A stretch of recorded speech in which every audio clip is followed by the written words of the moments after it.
तो बच्चों हमने पिछली क्लास में एचसीएफ निकालना सीखे थे और आज की क्लास हमारी होगी एलसीएम से। ठीक है, तो आज हम देखेंगे कि एलसीएम को हम किस तरीके से फाइंड कर सकते हैं। तो सबसे पहले हम यही जानेंगे कि एलसीएम की फुल फॉर्म क्या होती है।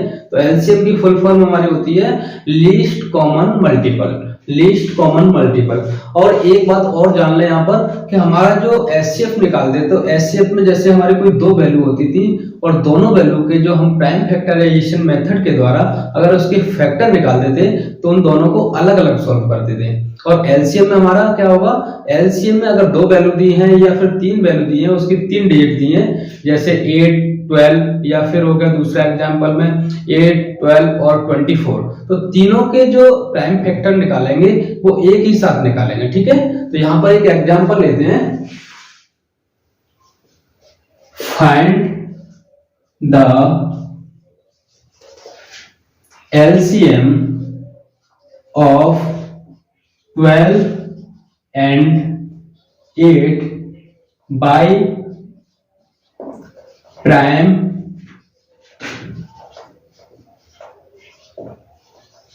factorization method। ठीक है, हमने क्या किया कि ऐसे फाइंड करना है 12 एंड 8 का बाय प्राइम फैक्टराइजेशन मेथड के द्वारा। ठीक है, तो सबसे पहले हम देखेंगे कि ये जो मैंने बताया था कि एचसीएफ में अगर हम दोनों के निकालते थे तो दोनों की वैल्यू अलग अलग निकालते थे, फैक्टर निकालते थे अलग अलग निकालेंगे। और एलसीएम में ऐसा कुछ नहीं है। ठीक है, एलसीएम में हम दोनों वैल्यू को एक साथ रखेंगे और दोनों के जो फैक्टर निकालेंगे एक ही साथ निकलेंगे। ठीक है,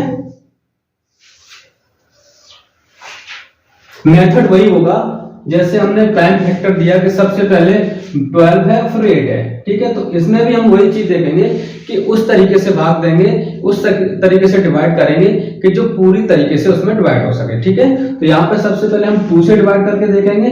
यहाँ पे 2 का कितनी बार गया 6 टाइम 12 में। 8 में करके देखेंगे तो 8 में कितनी बार जाएगा 4 टाइम। फिर दोबारा से इसको देखेंगे 2 से डिवाइड करके, 2 से गया 3 टाइम, इसमें गया 2 टाइम।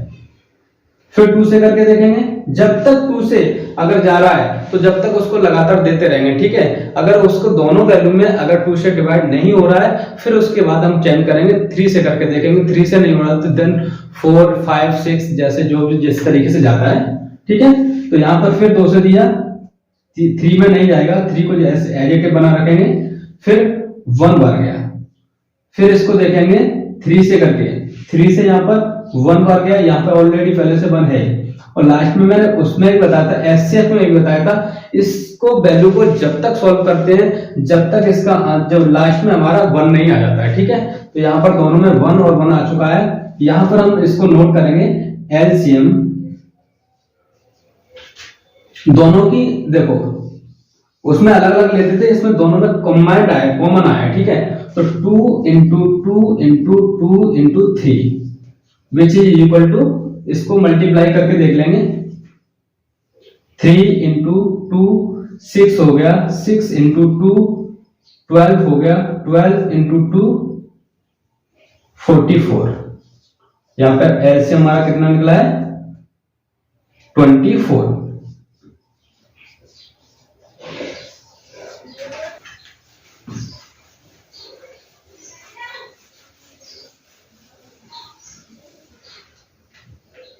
इसके बाद एक और एग्जांपल ले लेते हैं यहाँ पर, तो इसके सिर्फ डिजिट चेंज कर लेंगे। ठीक है, वैल्यू चेंज कर लेते हैं इसको।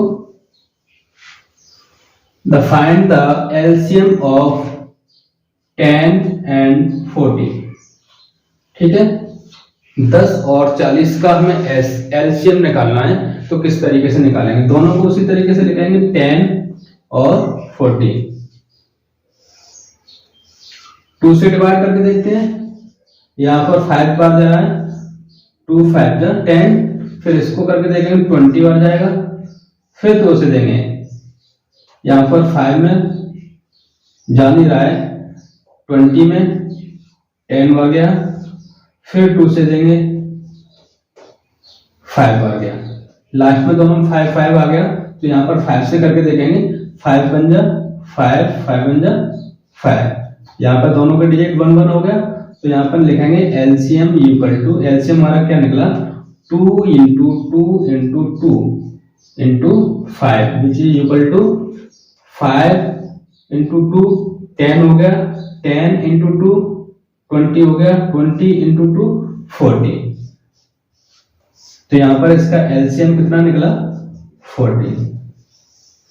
ठीक है, ये हमारा इसका आंसर हो गया। एक और एग्जांपल ले लेते हैं।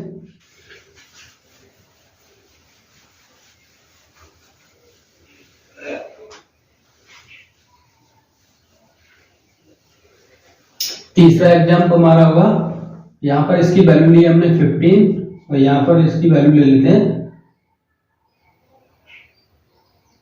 45। ठीक है, यहां पर भी हमें एलसीएम निकालना है।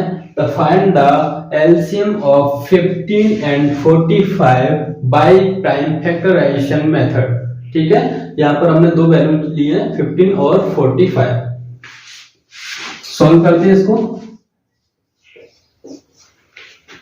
15 और 45 देखेंगे इसके प्राइम फैक्टराइजेशन मेथड से कि फैक्टर को सबसे पहले इसका 2 से डिवाइड करके देखेंगे 2 से जा रहा है या नहीं जा रहा है। तो 2 से ना तो 15 में जाएगा और ना ही 14 में जाएगा। ठीक है, इसके बाद हम 3 से करके देखेंगे। 3 5 जा 15 और ये 3 से 15 बार जाएगा इसमें।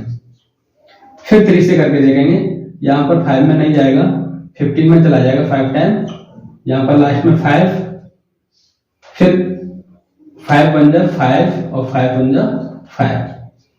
एलसीएम कितना निकला हमारा 3 into 3 into 5 which is equal to 5 into 3 15 15 into 3 45।